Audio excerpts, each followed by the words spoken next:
This was a shock. No one was looking for this one. Correct. A total shock to everybody outside congressional politics and to everybody inside congressional politics. The Republicans who went into that room today did not expect to hear this from Kevin McCarthy. Everyone has emerged in a state of confusion about exactly what's driving McCarthy and why he has decided to not pursue the post of Speaker. There were some questions about whether he would be able to get the votes or not, but I think as of 24 hours ago, most people still said that he was the likeliest next Speaker of the House.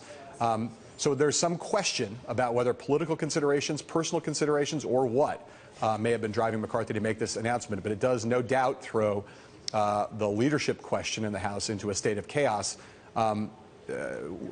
What the medium to long range effects is really unknown.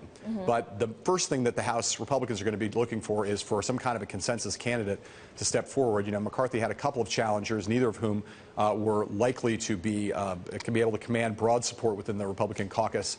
I think there will be a lot of pressure now on Paul Ryan to conceivably put himself. And he's already made clear that he doesn't want the job, right? Well, he made it clear that he didn't want the job until this just happened. So I think the question now is what happens. A lot of people thought Ryan was the perfect candidate when Boehner decided to step down, in the sense that he has establishment bona fides and is well respected by the conservative caucus in the Republican House. He decided not to run. That sort of cleared the way for McCarthy. With McCarthy now not running, I think there will be, as I say, a lot of people in those two caucuses, if you want to call them that, the more establishment wing and the more conservative wing, who will be looking for a unifying figure to try to pull the House leadership and the whole House Republican caucus together. The obvious person to go back to is Ryan. And again, I'm not saying he will get in, but there's no doubt in my mind that in the next 12 to 24 hours, there are going to be a lot of people calling him on the phone and saying, we know you don't want this job, but you need to take this job in order to get our House in order, not to pun too much there.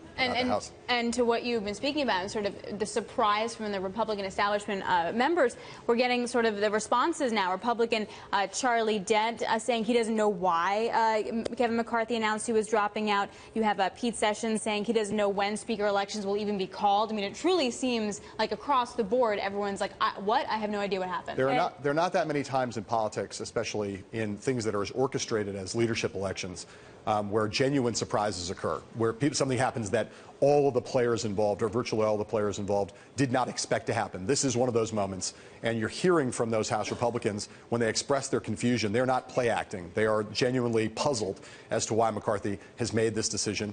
The reporting, obviously, this is very much breaking news, and so I do not know the answer. I think that if that's true of virtually everybody in the House Republican caucus, they do not know what is going on. How do the Democrats respond to this? They sit back and smile and have another beer. There's no response required other than it's great for Democrats to see House Republicans in disarray. But President Obama is going to need them to raise the debt limit, right? And that time is really ticking. He is. I mean, although it's the case that John Boehner is not going to leave office for a while, and so although these leadership elections were going to take place, there's a chance Boehner. You know, one of the things that we've thought that there was a chance Boehner might try to do before he left was try to get that debt ceiling increased, and he works as a pretty good partner with President Obama at this moment especially, so you could see more pressure on Boehner to get that done before he leaves.